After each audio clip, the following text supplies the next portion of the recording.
പരസ്യമായി ഇരുകവിളുകളിലും അടിച്ചു. കാലിൽ ചവിട്ടിപ്പിടിച്ച ശേഷം വയറ്റിൽ തൊഴിച്ചു. ആലപ്പുഴയിലെ സ്വർണ്ണ വ്യാപാരിയുടെ മരണം പോലീസിന്റെ ക്രൂര പീഡനത്തെ തുടർന്നെന്ന് കുടുംബം.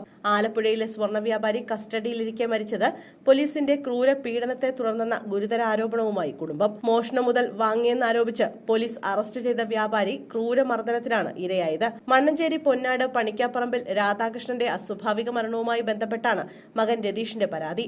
സംഭവത്തിൽ കടുത്തുരുത്തി പോലീസിനെതിരെ വ്യാപാരിയുടെ മകൻ മുഖ്യമന്ത്രിക്ക് പരാതി നൽകി. അച്ഛനെ SHO പരസ്യമായി അടിക്കുകയും തൊഴിക്കുകയും ചെയ്തതെന്നും എന്തോ ദ്രാവകം മുഖത്തൊഴിച്ചതിനും താൻ സാക്ഷിയാണെന്നും ഇദ്ദേഹത്തെ മാറ്റി നിർത്തി അന്വേഷണം നടത്തണമെന്നും രതീഷ് ആവശ്യപ്പെട്ടു. CIയും പോലീസുകാരും ചേർന്ന് തല്ലിക്കൊല്ലാറാക്കി എന്ന് പറഞ്ഞ് അച്ഛൻ കരഞ്ഞതായും മകൻ പറയുന്നു. കടുത്തുരുത്തിയിൽ നടന്ന സ്വർണ്ണമോഷണത്തിലെ പ്രതി മോഷണം മുതൽ വ്യാപാരിയുടെ കടയിലെത്തി വിറ്റിരുന്നു. ഇതിന് പിന്നാലെയാണ് വ്യാപാരിയെ അറസ്റ്റ് ചെയ്തതും പോലീസ് ഇദ്ദേഹത്തെ കൊല്ലാക്കൊല ചെയ്തതും. മൊഹമ്മയിലെ സ്വർണ്ണക്കടയിൽ നിന്ന് ഈ മാസം 6-ന് വൈകിട്ടാണ് രണ്ടുപേരെത്തി അച്ഛനെ കൂട്ടിക്കൊണ്ടുപോയത്. പരിചയക്കാരാണെന്ന് കരുതി. മഫ്തിയിലെത്തിയ പോലീസാണെന്ന് അറിഞ്ഞില്ല.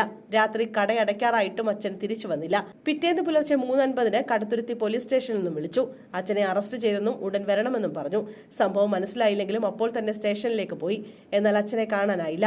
10:30-ക്ക് ശേഷമാണ് SHO TS റനീഷിനെ കാണാൻ കഴിഞ്ഞത്. ഒരു മോഷണക്കേസിലെ സ്വർണം അച്ഛന് വിറ്റിട്ടുണ്ടെന്നും അത് അന്വേഷിക്കുകയാണെന്നും SHO പറഞ്ഞു. നീണ്ട നേരത്തെ കാത്തിരിപ്പിനൊടുവിൽ ഉച്ചയ്ക്ക് 1 മണിയോടെയാണ് അച്ഛനെ കാണാനായത്. അപ്പോഴേക്കും വളരെ അവശനായിരുന്ന അദ്ദേഹം എന്നെ കണ്ട് പൊട്ടിക്കരഞ്ഞു. CIയും പോലീസുകാരും ചേർന്ന് എന്നെ തല്ലി കൊല്ലാറാക്കിയെന്ന് പറഞ്ഞു. ഞാൻ CIയുടെ കാല് പിടിച്ച് കരഞ്ഞു. നിന്റെ തന്തയെ തെളിവെടുപ്പിന് കൊണ്ടുവരുന്നുണ്ട് എന്നായിരുന്നു മറുപടി.